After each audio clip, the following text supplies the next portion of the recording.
Right, good morning ladies and gentlemen, and welcome back to Thai Talk with Dan. Today we've got a sad story from a guy who's only 28 years old. He's currently been hospitalised for 2 weeks due to severe depression. And guess what? He's been to Thailand and he met a Thai girl, and this is his story.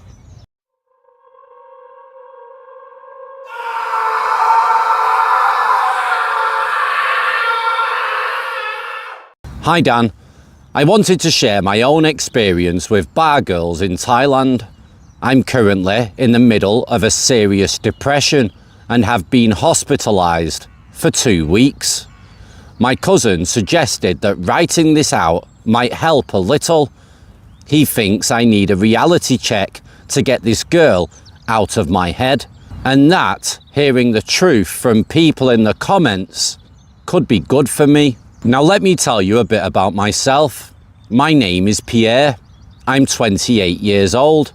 I'm still young, but I've already been through a very painful relationship a few years ago.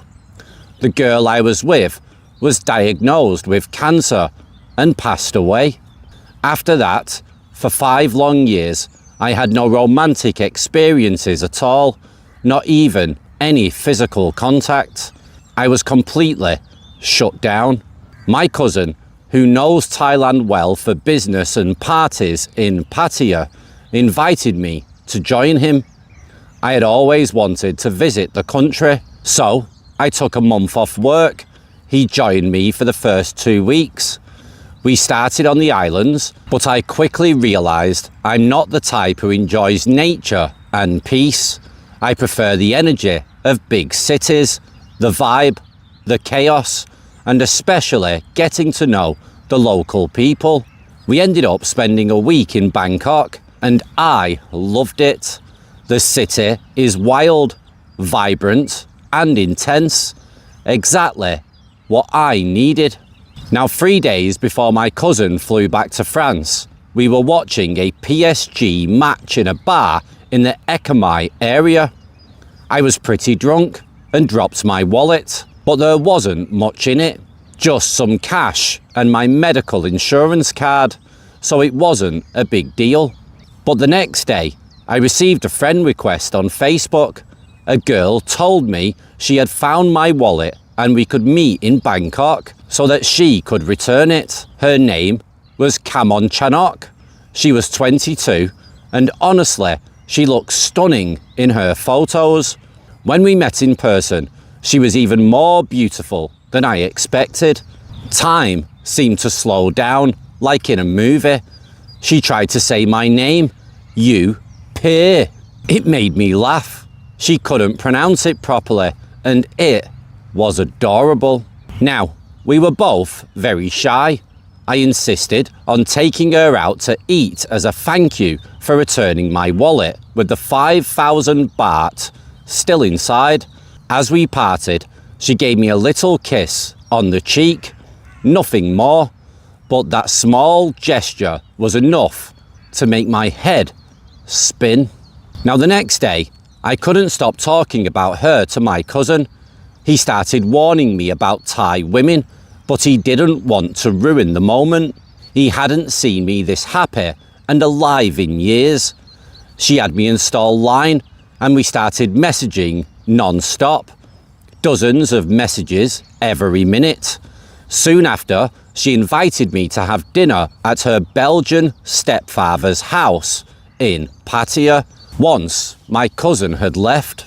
She explained to me that she was on vacation in Bangkok, but actually lived with him there. Of course, I said yes immediately. Looking back now, it sounds ridiculous, but at the time, I had already fallen in love with a girl I had only met once. On the night of the dinner, everyone was drinking heavily. I know Belgian guys, the French-speaking ones, can handle a lot of beer. They're often real heavy drinkers. Still, by the end of the evening, her stepfather was a bit tipsy and told me, "I love my stepdaughter, but you should really be careful and just enjoy your vacation. Now, I didn't understand what he meant. Back then, I wasn't watching your videos yet, so I thought he was just talking about her personality. I should have pushed the conversation further while the alcohol was making him honest. Instead, I left with her and went back to the hotel I had booked for my remaining 13 days in Pattaya. Now, we spent 2 wonderful days together. We went to Koh Lan Island. She took me to the Temple of Truth, and she even had me pray with her. I opened up completely. I told her about my ex's cancer, the hours I spent by her side after chemo, and how this pain had left me numb for 5 years. I told her she had brought light back into my life. She told me she was a single mum and that her son's father used to beat her. I felt like we had created a deep, real connection. Knowing what she had been through, I tried my best to be as kind and gentle with her as possible. On the 3rd day, she said she had to go back to work. Until then, I didn't even know what she did for a living. She explained that she was a bar hostess in Soi 6 in Pattaya. Her job was to sit with Korean or Japanese customers and get them to buy as many drinks as possible. I believed her. She wasn't asking me for money at the time, so I thought it was a tough job, but that she probably made decent money like anyone else. When I told my cousin, he yelled at me, "Run away as fast as you can, Pierre. Soi 6 is one of the dirtiest streets in Pattaya. The girls there all end up selling their bodies, even the waitresses." Now, I was shocked. I called her and said I didn't want to be in a relationship with a girl who sleeps with other men. She calmly replied, "Come to the bar and see for yourself." So when I arrived, everyone played their part perfectly. Big smiles and friendliness. But deep down, seeing the atmosphere of that street made me very uncomfortable. Still, in that moment, I made a crazy decision. I wanted to take her back to France with me. I wanted to save her from that life.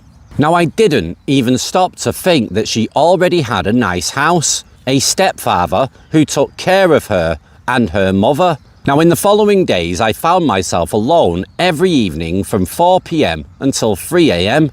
She noticed it was bothering me, so she quit her job, or at least that's what she told me. We spent the rest of my stay just like the beginning, entire days in bed, pure happiness. I was over the moon. I bought her flowers every day and showered her with little attentions. Now, the day of my departure arrived. She came with me to the airport. We both cried. I told her, the first thing I'll do when I get back to France is look into visas, and you need to get your passport as soon as possible. She said she didn't have much money and that a passport cost 8,000 baht. But I now know that you can get one for around 3,000 baht. So I gave her 10,000 baht I had on me before boarding.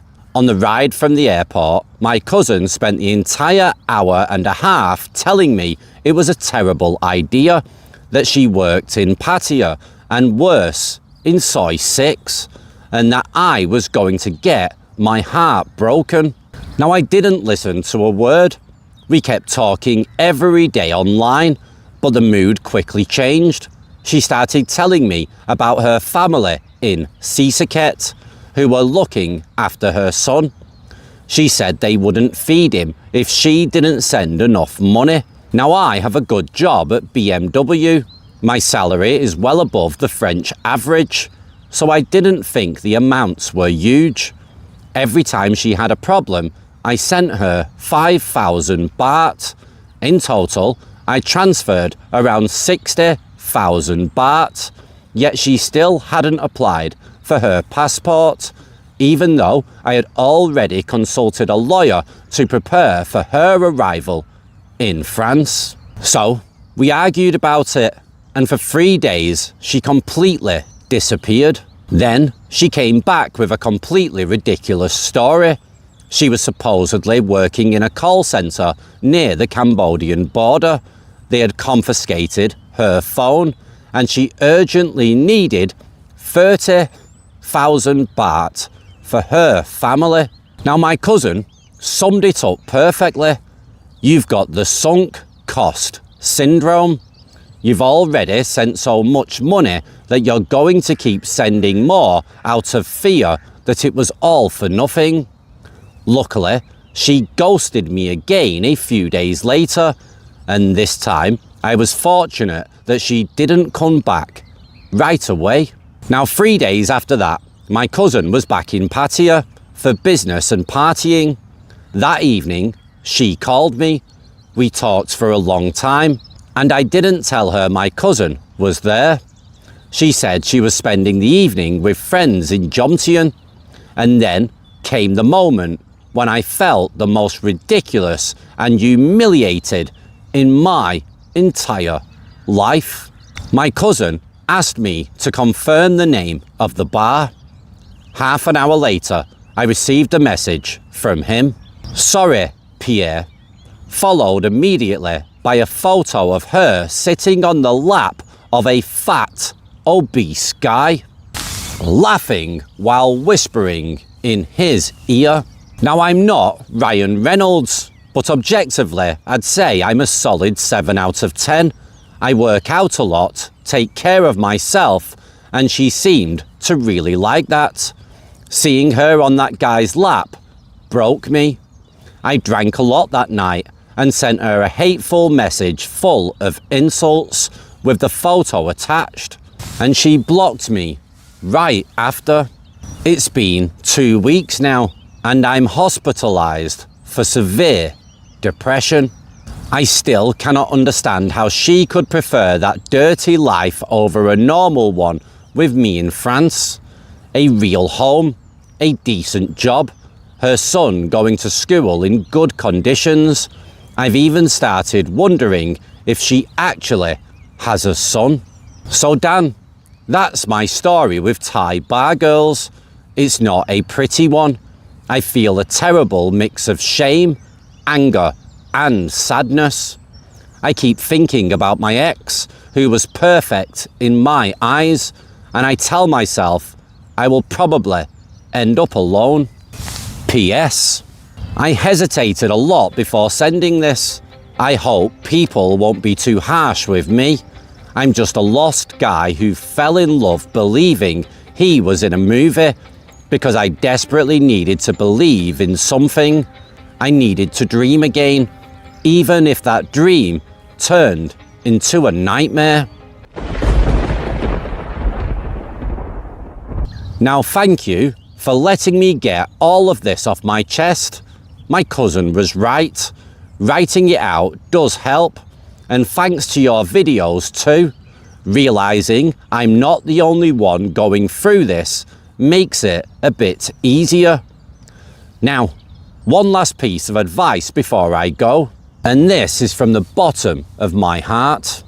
To anyone carrying heavy emotional baggage like me, don't look for love in Thailand, especially not in the bars.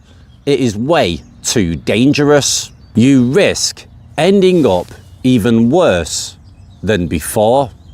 Right, firstly, Pierre, thanks for sharing your story on the channel, and I'm sorry to hear what's happened to you and how you feel. You know, you've gone into severe depression. Yeah, you are totally right. If you've got any kind of mental health problems, you're still grieving from an ex-partner or an ex-wife, you've gone through a bad divorce. Basically, if you've got baggage and you come to Thailand, you're going to get ruined, and it happens to many men, but normally they're a hell of a lot older.